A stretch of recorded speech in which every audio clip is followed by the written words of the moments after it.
और जो लोग भवकाल बनाना चाहते हैं, तो भवकाल बनाने वाले को हम स्वीकार नहीं कर सकते, सरकार स्वीकार नहीं कर सकती। भवकाल से भय पैदा करने के प्रयास करने वाले को मैं सावधान कर देना चाहता हूं कि चला गया वह युग जो भवकाल बना के, दहशत बना के बिहार के अंदर अराजकता उत्पन्न करते थे। अब यह सरकार, डबल इंजन की सरकार, सरोकार से चलेगी और सरोकार समाधान करती है।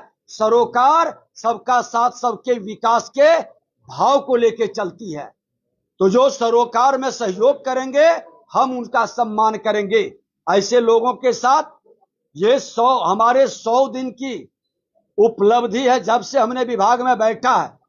और इसी तरह से मैं खनन विभाग का भी 100 दिन की। देखिए, मैं एक चीज स्पष्ट कर देता हूं, हमारे अंचलाधिकारी का जो पद है, नियम के तहत उनका जो प्रमोशन हो करके उस पद पर जाते हैं।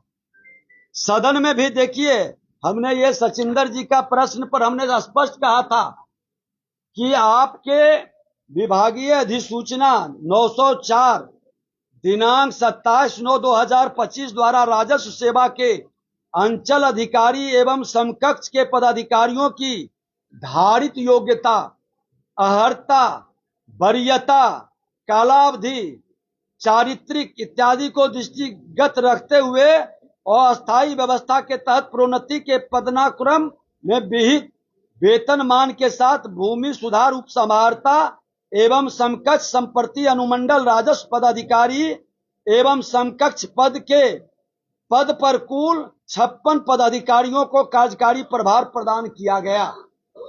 स्पष्ट है, इसमें कहीं कोई नियम के अनुसार जो उनका प्रमोशन है वो तो DCLR किया, उसके ऊपर के भी पद पर जा सकते हैं। काम का अधिकार उनको दिया नहीं जा रहा है। काम का अधिकार भी नियम के तहत मिलेगा। कब तक हड़ताल आप लोग खत्म करा लेंगे? बेटा आप लोग दीजिएगा सर, क्योंकि देखिए काम काज पूरे बिहार में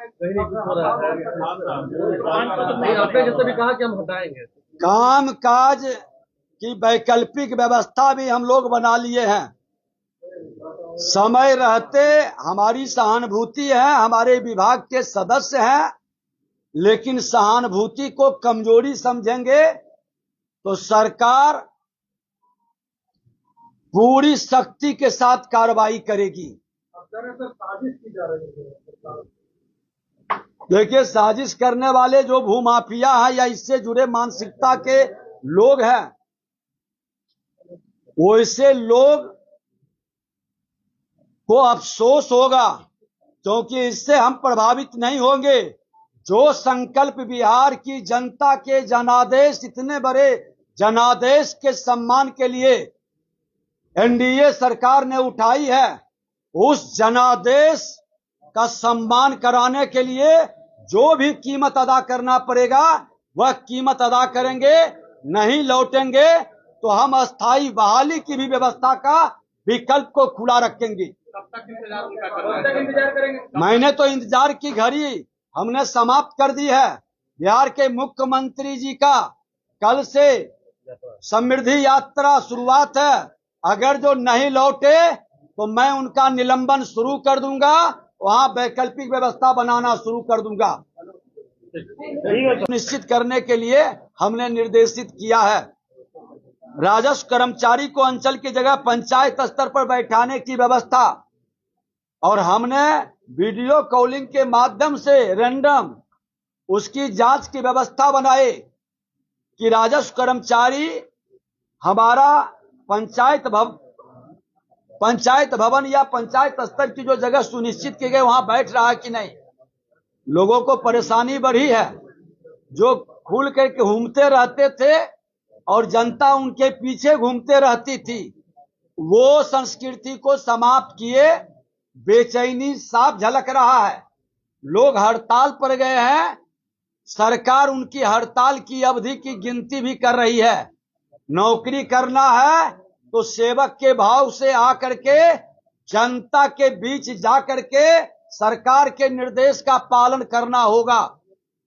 जो करेंगे उसका विभाग सम्मान करेगा, जो नहीं करेंगे वैसे लोगों को हटाने की व्यवस्था विभाग और सरकार निर्णय लेगी। जो हड़ताल पे चले गए क्या? अभी धैर्य रखिए।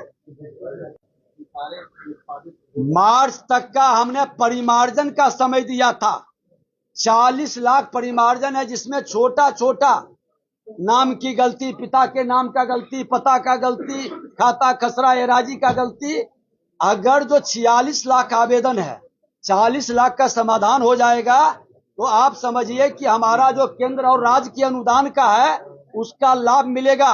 उसके संदर्भ में हमारे प्रधान सचिव और कृषि विभाग के देखिए क्या लाभ होता है, सिर्फ परिमार्जन से और दाखिल खारिज होने से क्या लाभ मिलता है ये लोग आपको बता देंगे। सर एक सवाल है सर, कल से आपने कहा यात्रा है सर, कल से यात्रा है, सीएम जाएंगे, अगर उन जिलों में सीओ नहीं रहेंगे और उन जगहों पर नहीं रहेंगे तो कार्रवाई तुरंत कर देंगे।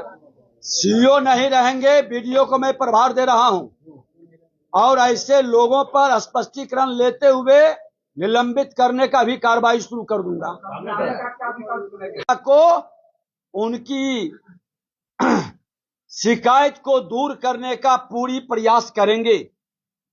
कैथी लिपि दस्तावेज के अनुवाद के लिए हम विशेषज्ञों का पैनल भी बनाए हैं। 29 विशेषज्ञों को प्रशिक्षण देकर जिले में जिम्मेवारी दी गई ताकि वो उसके दस्तावेज को अपनी भाषा में रूपांतरित कर सके। तय दर 220 रुपये प्रति पृष्ठ पर अनुवाद करने की हमने व्यवस्था बनाई। प्रत्येक शनिवार को अंचल कार्यालय में जो जनता दरबार लगेगा, पहले थाना में जनता दरबार लगता था, एक अंचल के अंदर कई थाना होते थे।